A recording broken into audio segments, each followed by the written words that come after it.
നമസ്കാരം. ഞാനിപ്പോൾ ഇവിടെ ചെയ്യാൻ പോകുന്നത് കാളാഞ്ചി തവ ഫ്രൈ ആണ്.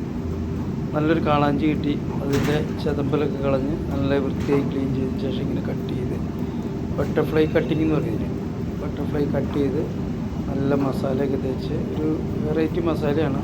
മുളക് പൊടി, മഞ്ഞൾപ്പൊടി, മല്ലിപ്പൊടി, കുരുമുളക് പൊടി, ലേശം കായപ്പൊടിയൊക്കെ ചേർത്തൊരു മസാല ഉണ്ടാക്കി ഒരു ബട്ടർഫ്ലൈ പോലെ ഫിഷ് കട്ട് ചെയ്തിട്ട് അത് നന്നായി ഉള്ളും പുറമൊക്കെ മസാല കഴിച്ച് പുറം മസാല കഴിക്കുമ്പോൾ നമ്മളൊന്ന് ഫിഷ് ഒന്ന് വരഞ്ഞു കൊടുക്കണം. അതിൻ്റെ ഉള്ളിലേക്ക് മസാല അത് പിടിക്കാൻ വേണ്ടിയിട്ട് നമ്മൾ രണ്ട് സൈഡും വരഞ്ഞ് നന്നായിട്ട് നമ്മൾ തയ്യാറാക്കി വെച്ചേക്കണ മസാല കൂട്ടി നന്നായിട്ട് മസാല പുരട്ടി ഒരു ഏകദേശം ഒരു 20 മിനിറ്റോളം നമ്മൾ ഈ മസാല പറ്റിയിട്ട് വെക്കണം. എന്നാലാണ് ഫിഷ് മസാല പിടിക്കുകയുള്ളൂ.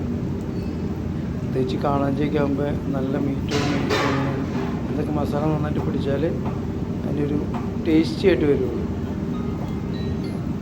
അപ്പോൾ പിന്നെ നമ്മളിത് നല്ല രീതിയിൽ ചെയ്ത് മസാലയൊക്കെ ഇട്ട് നല്ല രണ്ട് സൈഡും നല്ലോണം മസാല ഇട്ട് ഇതുമോണം മസാല ഇട്ട്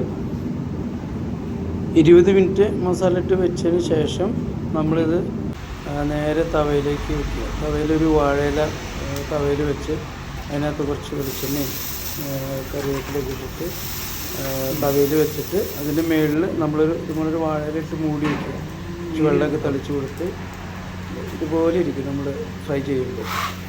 നമ്മൾ തവയിലിട്ട് ഫ്രൈ ചെയ്യുമ്പോൾ നല്ല വാഴയിലയുടെ സ്മെല്ലും നമ്മുടെ മസാലയുടെ സ്മെല്ലൊക്കെ കൂടി വരുമ്പോൾ നല്ലൊരു വെറൈറ്റി പുതിയൊരു ടേസ്റ്റ്, നല്ലൊരു ടേസ്റ്റ് കിട്ടുന്നുണ്ട്. അതിനുശേഷം നമ്മളിതെടുത്ത് ഇങ്ങനെ ഒരു സെർവ് ചെയ്യാൻ വേണ്ടി ഇതുപോലൊരു പ്ലാറ്ററിലേക്ക് നമ്മൾ മാറ്റുക.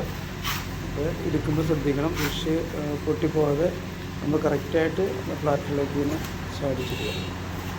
ഇപ്പോൾ നമ്മുടെ കാളാഞ്ചി തവ ഫ്രൈ റെഡിയാണ്. ഇത് ഇനി നമുക്ക് സെർവ് ചെയ്യാം.